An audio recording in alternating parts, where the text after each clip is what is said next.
Pak Teguh itu 96% sudah major. Sudah major itu ya hanya sedikit yang kemudian yang tidak tahu coblosan.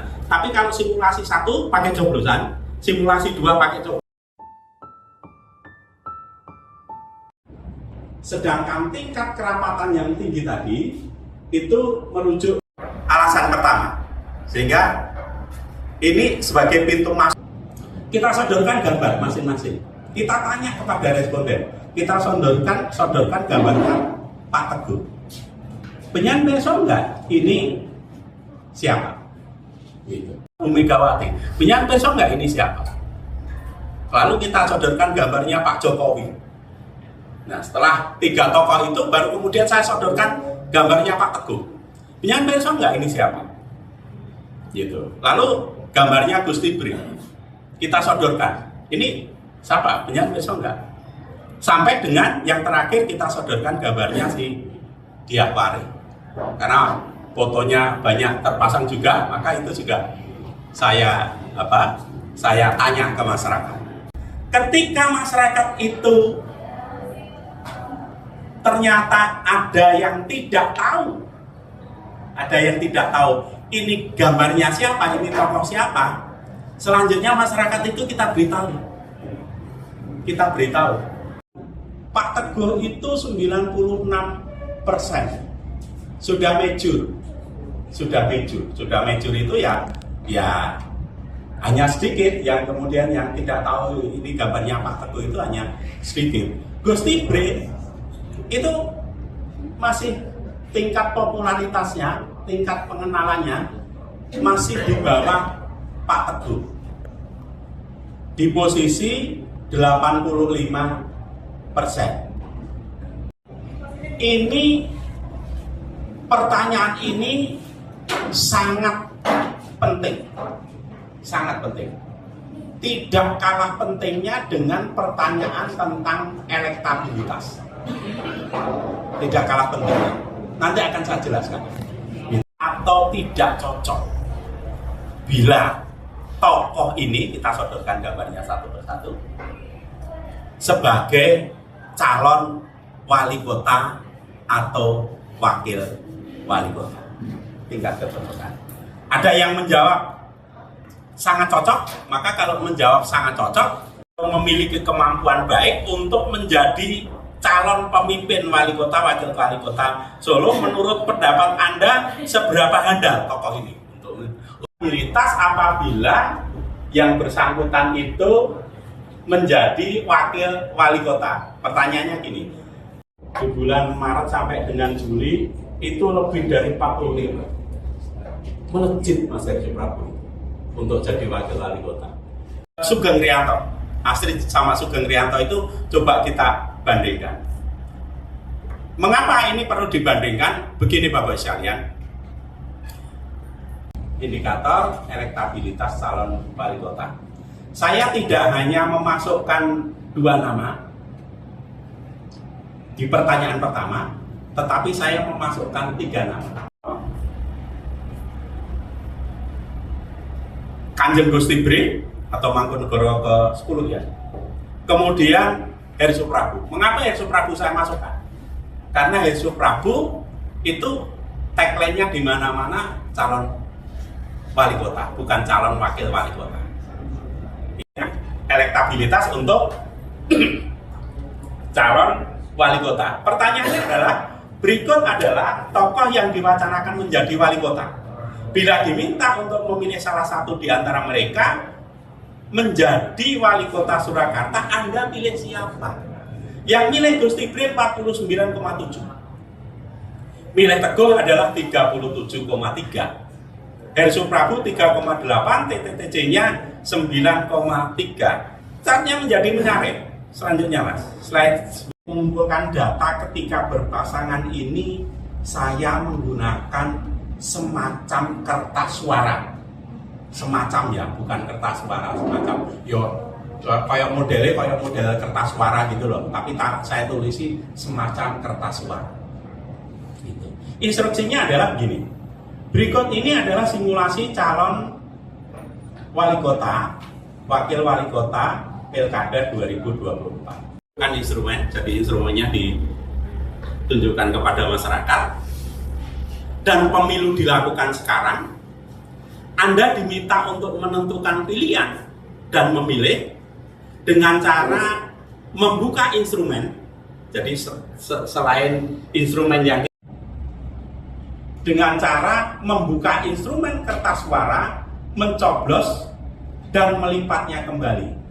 Mohon dipilih secara jujur sesuai dengan hati nurani. Ini instruksi dari teknik pengambilan data yang kita lakukan ketika kita ingin menyodorkan para calon wali kota, wakil wali kota itu berpasangan. Adalah seperti yang teman-teman lihat. Pasangan Gusti Bre Astrid itu 54,7. Sedangkan pasangan Teguh Prakoso Hersuprabu 41%. TTTJ-nya 4,4. Kok sedikit, Pak? Tentu saja teman-teman akan bertanya seperti itu. Kuncinya di mana kok bisa sedikit seperti itu? Tadi, teman-teman, ketika kita menyodorkan gambar untuk mengetahui Bapak Ibu sekalian perso enggak ini siapa, maka ketika ada yang menjawab tidak tahu, kita beritahu. Ini faktor kuncinya. Gitu, faktor kuncinya. Ini penting Bapak Ibu sekalian, karena kalau metode pengambilan datanya berbeda, hasilnya berbeda. Hasilnya berbeda. Nah, biasanya di banyak lembaga survei itu tidak mengembangkan model seperti itu. Tidak mengembangkan model disodori gambar. Kemudian kalau responden tidak tahu, ya sudah, diteruskan saja pertanyaannya. Kalau di Solo Raya Polling tidak, kita sodorkan gambar tokoh. Kalau tidak tahu, kita beritahu. Merepotkan lagi Bapak Ibu sekalian responden, karena kami ada simulasi yang kita jelaskan di simulasi yang kedua ini. Ini ya simulasi kedua. Wakilnya Gusti Bre itu bukan Astrid, tapi wakilnya Gusti Bre adalah Sugeng Riyanto. Mengapa kok Sugeng Riyanto? Dulu di survei Maret ya teman-teman, kenapa ini kok PKS ini merapatnya ke Sumber? Jangan-jangan PKS ini menghendaki wakil gitu.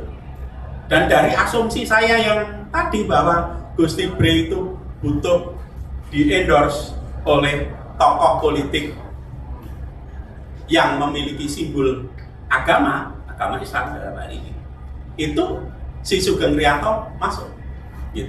Si Astrid masuk. Karena itu maka kita dua-duanya kita simulasikan melawan si Teguh sama Hersuprabu. Kenapa kok cuma Teguh Hersuprabu, Pak? Tidak disimulasikan dengan yang lain? Karena orang PDIP yang paling tinggi itu gitu loh. Teguh sama Hersuprabu itu top-topnya di PDIP itu sekarang. Menurut survei saya, top-topnya calon PDIP itu dua tokoh itu gitu.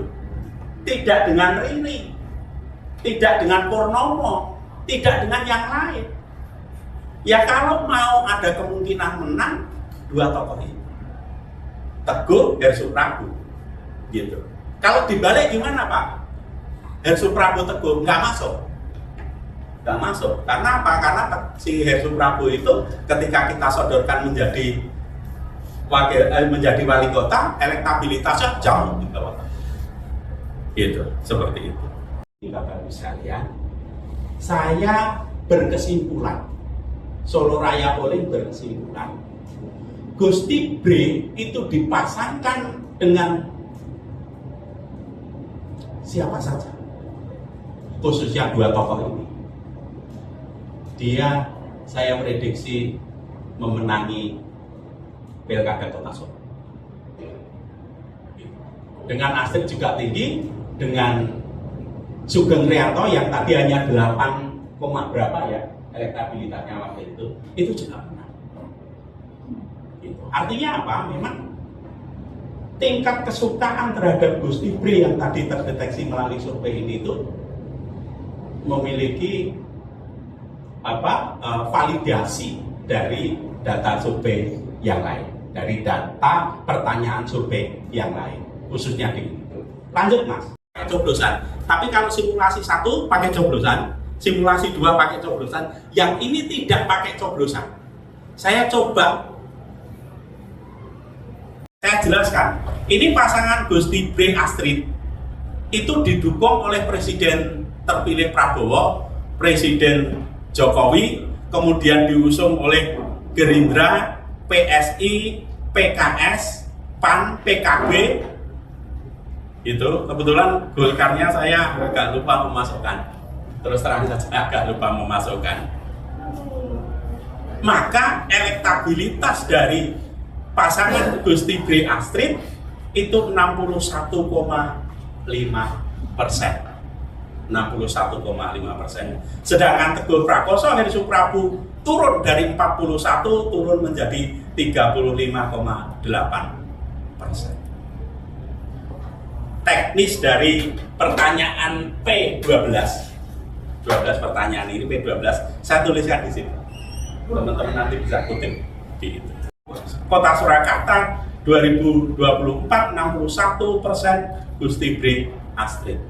Jika didukung oleh koalisi partai yang saya sebutkan di situ dan kemudian Presiden terpilih Prabowo, Presiden Jokowi. Gitu. Artinya apa? Artinya memang tinggi sekali itu pengaruhnya. Dari 47 ya, dari 47 menjadi 61 itu besar. Dan itu memastikan kemenangan. Gitu. Rekomendasi saya, Bapak teman-teman, kesimpulan aja lah, bukan rekomendasi itu ya. Pemerintahan wali kota Gibran dipersepsikan memuaskan 95% pemilih dengan rata-rata skor 7,02. Angka ini berdampak positif bagi pasangan calon wali kota wakil wali kota yang mengusung tagline melanjutkan. Yang kedua, politikal personal kuat tokoh bakal calon wali kota Surakarta adalah Gus Ibri, Teguh Prakoso, dan Teguh Prakoso. Gus Ibri lebih unggul dibanding Teguh Prakoso. Politikal personal kuat calon wakil wali kota adalah Heri Suprabu, Astrid Widayani, Sekar Tanjung, dan Sugeng Rianto. Calon wali kota Gus Ibri tetap unggul bila dipasangkan dengan Astrid maupun Sugeng. Namun demikian, pemilih lebih menyukai dan memilih Astrid dibanding Sugeng karena memang ada jarak tadi. Pasangan Gus Ibri Astrid diprediksi oleh pemilih memenangkan Pilkada 2024 secara meyakinkan bila didukung oleh Presiden Jokowi, Presiden terpilih Prabowo, dan koalisi parpol di parlemen. Kalau PDIP sendirian itu bisa ada 20. Sudah terang-terangan. Saat ini sudah terang-terangan untuk mengusung Gus Ibri.